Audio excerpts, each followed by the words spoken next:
My name is Leonard E. Lawrence, and I say Leonard E. because my son is Leonard M. Lawrence. I was born June 27, 1937, Indianapolis, Indiana. Just had my 81st birthday.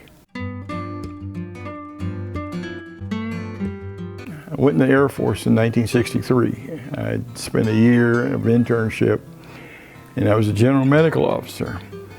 In the first couple of months that I was in the military, I began to see kids who had emotional problems, but with organic symptoms. And I kind of got interested in mental health in that way. I'd hated psychiatry when I was in medical school, but I got interested in child psychiatry. So the military sponsored me as the first person they ever sponsored specifically in child psychiatry. So when I finished my training in 1969, Uncle Sam said, "Where would you like to go?" Well, I knew there were two outstanding child guidance clinics in the Air Force, one in Wiesbaden, Germany, the other in San Antonio, Texas at Wilford Hall. And German had been my minor when I was at Indiana University, so I said to Uncle Sam, send me out Deutschland, nach Wiesbaden, wo ich kein Deutsch gesprochen, send me to Germany where I can speak German. He knew about the small German community of New Braunfels and decided that was close enough, so he sent me to Wilford Hall. And I was chief of child psychiatry at Wilford Hall from 1969 until 1972. 1972, I finished 9 years of active duty with the Air Force, and I was offered a faculty position at the newly developing University of Texas Medical School at San Antonio. And kind of on a challenge, I took it for 1 year. Well, I ended up being on the faculty for a total of 33 years. I was a tenured professor, and ultimately I was dean of students at the medical school for 24 of the 33 years that I was on the faculty. So I am now an emeritus professor, if you will. There's no way one could have told me in advance how much I would enjoy what I did. Students would say to each other, "Dr. Lawrence will do anything in the world for you, but don't lie to him." They tell each other he's got a way of looking through you to know when you're BSing and when you're not. And if you're BSing him, he's going to come back at you stronger than you could ever imagine. I enjoyed what I did. I still have students who contact me from across the country. One of my former students flew down from St. Louis to San Antonio earlier this year. Her children are teenagers, and they started asking her something about racial conflict. Well, she's an Anglo woman. She decided to do a paper on disparities in healthcare. And as she thought about it, she said the only person that she wanted to talk with about this was me. And I haven't seen her since 1997. That was the year she graduated. She flew down. We spent about 3 hours going over the paper that she's doing, and I'm still advising her on that. And that's the kind of thing that you reflect back upon, and it makes you feel quite good about the interaction that you had with people. I'm a past president of the National Medical Association. Okay, the National Medical Association was organized in 1895 at a time when black physicians were excluded from the American Medical Association. That also meant they were excluded from hospital staffs. They were excluded from most formal interaction relative to health care. The NMA continues to exist. We've got 40,000 members at this point. I was president of that organization in the 1993-94 year, and as a matter of fact, they held their national meeting here that year. So I was actually installed in my hometown. And there have been two other African-American physicians from San Antonio who have also served as president of that organization, Dr. C.A. Whittier in the 40s, and Dr. Robert L.M. Hilliard was president in 1982, 83 year. I've been fortunate. I don't know where I picked up the idea about community involvement, probably from my parents. But since I've been here in San Antonio, for the past 20 years, maybe longer, I've been a United Way person. And by that, I mean I've been on numerous United Way committees. I served as president, or as chairman of the board of United Way. I'm a permanent member of United Way Executive Committee. And I also serve on United Way's Partners for Community Change Committee, which is the committee that decides all funding. In fact, the new process that United Way is now adopting to fund impact areas as opposed to funding programs and agencies. I am the one who wrote the original protocol for the trial on that 20 years ago. And we've had 20 years to rehearse functioning with a focus on specific problematic areas. And we also find that a lot of our donors find that this is better because they can focus on where their money is going. The other organizations I've been a part of, I'm a past chairman of the board of KLRN, Public Television. I had no interest in television, no interest in anything associated with it as a child psychiatrist because of my impressions as to what television has done, and social media continues to do it, in impacting in a negative manner on children's learning, on their sense of developing a sense of self, a sense of personal identity, and thought process, learning how to think things through. Social media and television does it for you. And to some extent, the push button aspect in which we're involved now is not in the best interest of the developmental process of kids. So again, I'm involved in issues related to child development, to the development of disciplinary kinds of issues within each child. I'm a past chairman of the board of the Texas Youth Commission that oversees all the juvenile correctional facilities in the state of Texas. I spent a total of 14 years on that board, appointed by 3 governors. Ann Richards, the first George Bush, and or the second George Bush, and Rick Perry actually extended me. I was chairman of that board for 9 years, and again, it's the longest tenure in history. And I've also been chairman of the board of San Antonio Area Foundation, a philanthropic type granting agency. I can't say all of this was planned, but I enjoy the participation.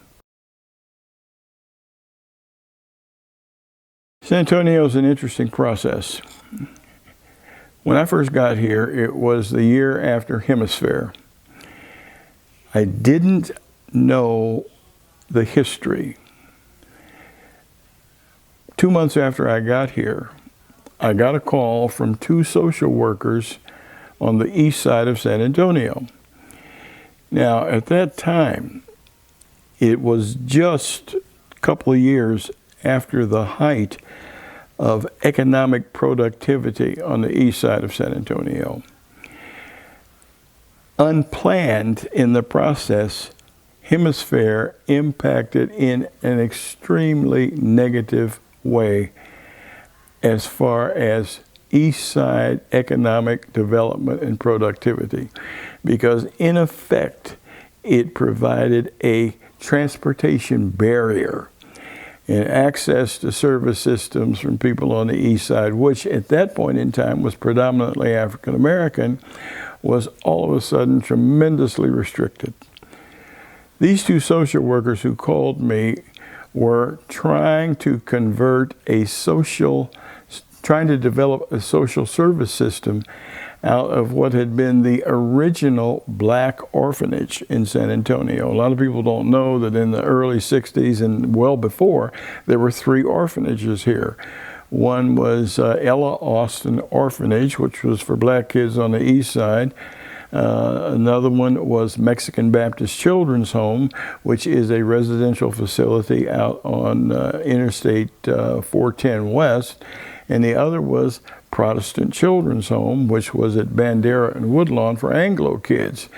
Now, these two social workers, when they heard I was here, they said, "Oh my God, we got a black child psychiatrist in town." Within 2 months of them calling me, we established the first free mental health clinic for black and brown kids on the east side of San Antonio. We met twice a week for a half a day, and I used volunteer psychiatrists who worked with me at Wilford Hall. Out of that volunteer effort has now come 3 full-service community health centers. And Protestant Children's Home eventually became the first children's psychiatric hospital. And I was clinical director there for about 7 years before I became dean of students at the medical school. So I've really been involved in transitional and transformative activities, although I cannot say any of that was planned by me. That's the man upstairs talking. That's not me.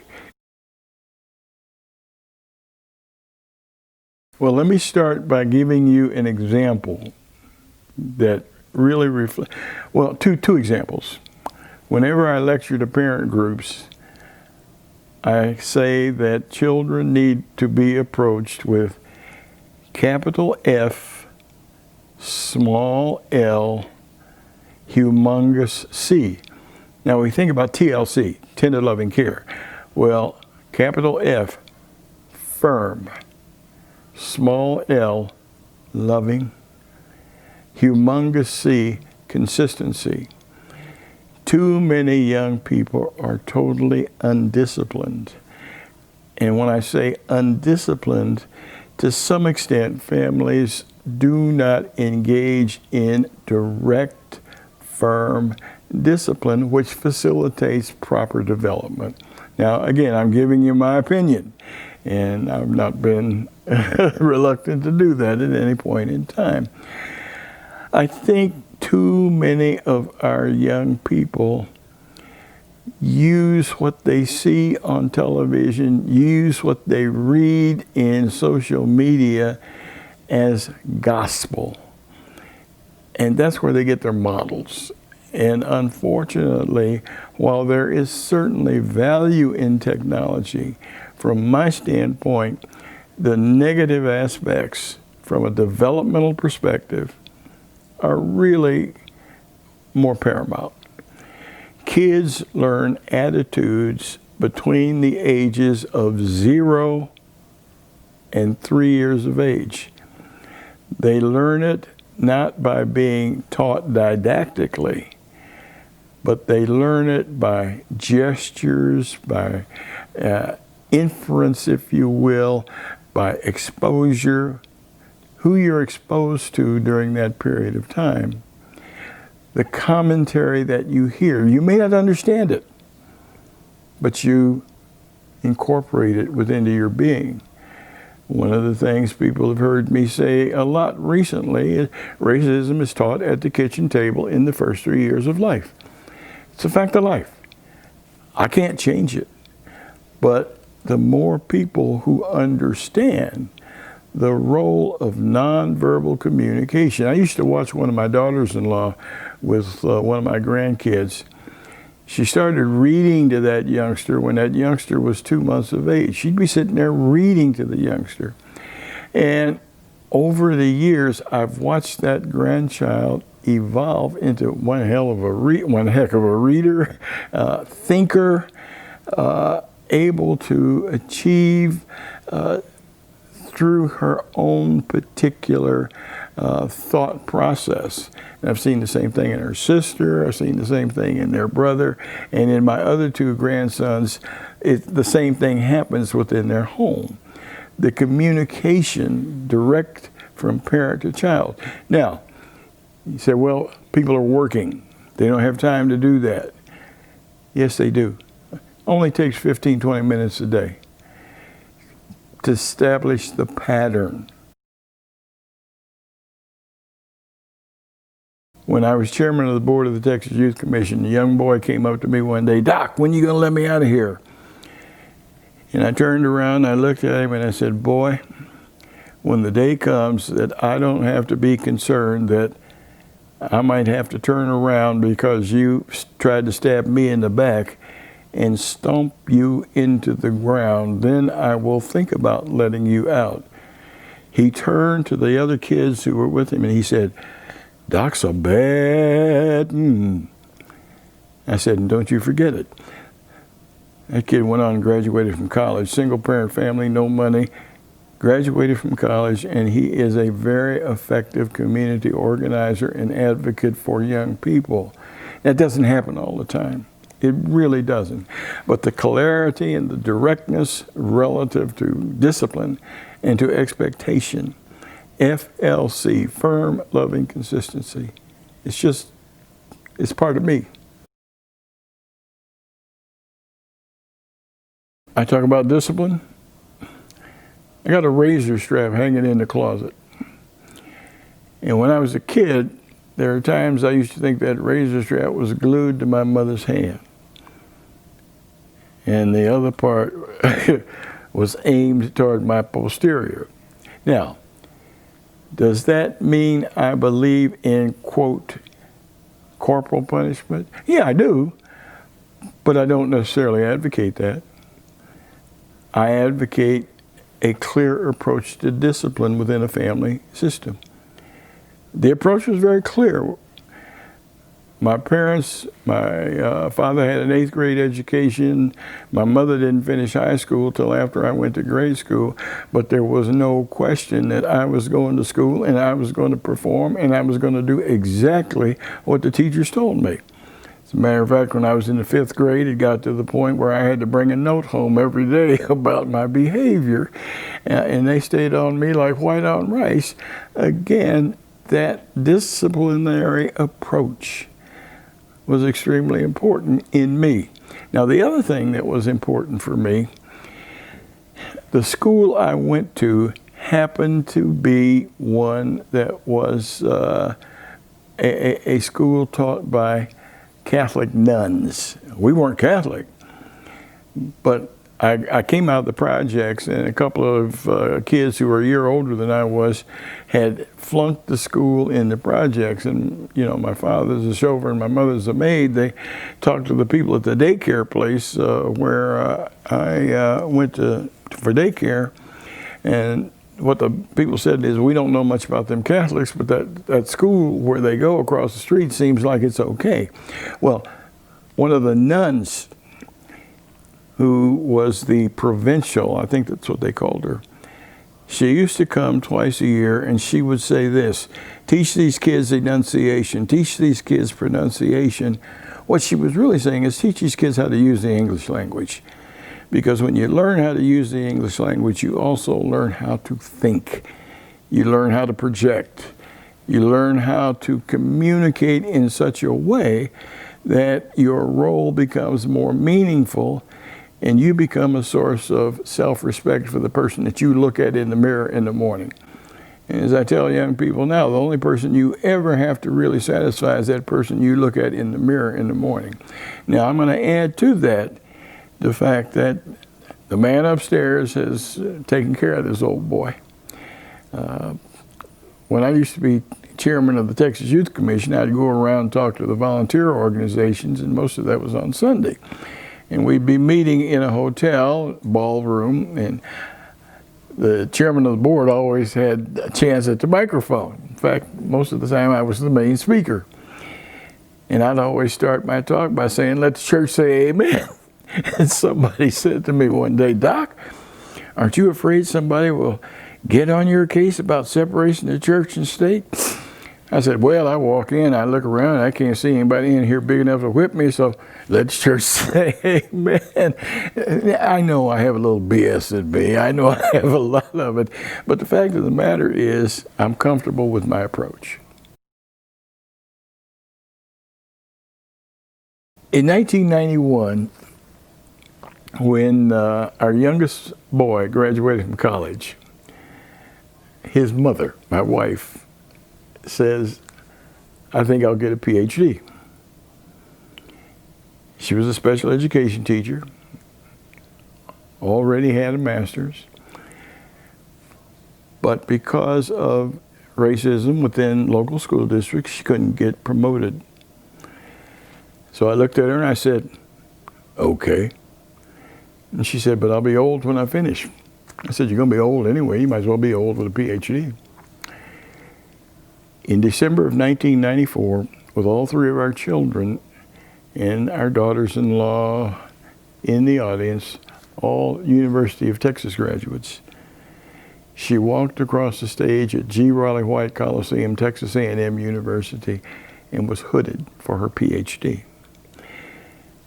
After she did that, 5 other African-American women, 50 and above, went back and completed PhDs. The fact that I was able to be a part of that process makes this old man feel very good. I think I would tell them that they have taken the first step toward competence. Idea of setting goals for yourself. And not just setting the goals, deciding how am I going to approach it? What am I going to look for in the way of an indication that I'm meeting my goals? Is it just going to be how large my paycheck is? Is it just going to be how many girls stand in awe of me? Or how many guys whistle at me today? Is it just going to be whether I make my mother happy or my father happy? What makes you feel good about you? What are the factors within you that allow you to do the things you want to do? And do you choose in any way to share those with other people?